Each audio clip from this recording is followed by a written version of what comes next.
As Martin Luther King Jr. once said, injustice anywhere is a threat to justice everywhere.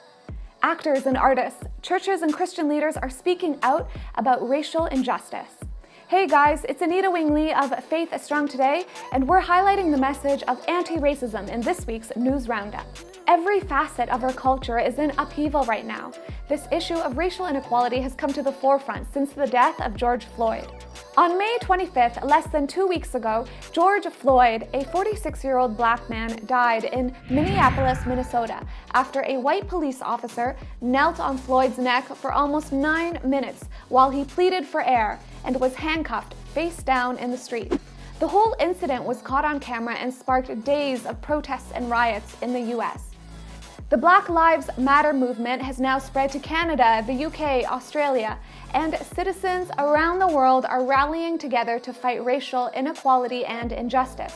The vast majority of these demonstrations have been peaceful, but some have turned to violence and rioting. Floyd's death follows the killings of 2 other African Americans who were gunned down by white police officers in America. Floyd's brother recently broke his silence, saying that George was about peace, and he's condemned these violent protests that have led to hundreds being arrested. These incidents have garnered international attention, as hundreds of public figures are now using their platforms to call on government leaders, churches, and ordinary citizens to end racial injustice. Star Wars actor John Boyega gave a passionate speech to a crowd of thousands at a Black Lives Matter protest in London.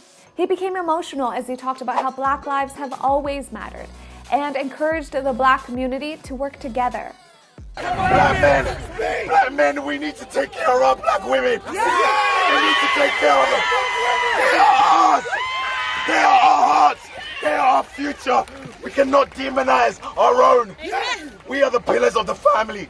Yeah. Imagine this, a nation that is set up with individual families that are thriving, that are healthy, that communicate, that raise their children in love, have a better rate of becoming better human beings. That's it. And that's what we need to create. For the most part, Boyega has been met with a wave of support. Even Lucasfilm, the production studio behind Star Wars, owned by Disney, backed him, tweeting, "We stand and support you, John Boyega." John, whose father was a Pentecostal minister, has been open about his faith, saying that his Christian faith helped him to stay grounded when he rose to sudden fame in the 2015 Star Wars film, The Force Awakens, and its subsequent sequels. Many Christian entertainers and artists, like Lecrae, Chance the Rapper, Tony Mac, Lauren Daigle, and Switchfoot, have spoken out to their fans, calling people to have more empathy and fight for justice.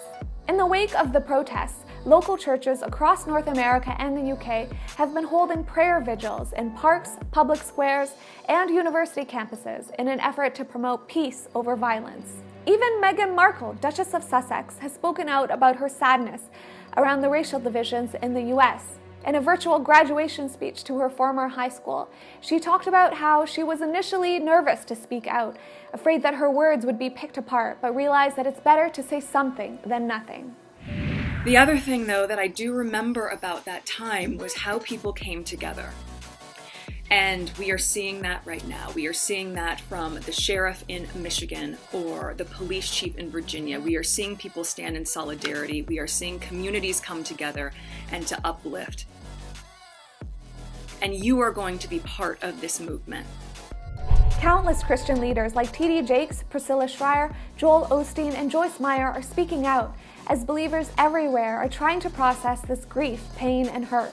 Faith Strong Today has spent the week listening and engaging with our community and highlighting more voices in the Black community. Available on faithstrongtoday.com is an article by Canadian recording artist Marika Seward with an invitation for us to take time to truly understand each other, all sides, and then take meaningful, positive action. And on Good Company, Holly Taylor and Faith Strong Today correspondent Origin dove further into this topic, discussing racism, the church's response, and their own experiences. And I've never had so many people reach out to me just to see, how are you doing? How are you coping? How is your family? What has your experience actually been like? And I think that's been a really great step in just having a better understanding for everybody, anyone who is a person of color has had a different experience. And so I think it's important to have the conversations and to walk into the awkward and just, learn from their experiences and then ask, well, how can I help or serve you in this situation? Yeah, I think that is such an essential first step in any productive conversation, is when a person who maybe doesn't have firsthand experience to draw upon just starts with, hey, I don't know. Find the full video of this Good Company conversation on our social channels. What about you? How have you been affected? We want to hear from you. Let us know in the comments. That's it for this week. Thank you so much for watching. For more great content and inspiration, stay tuned on Faith Strong Today.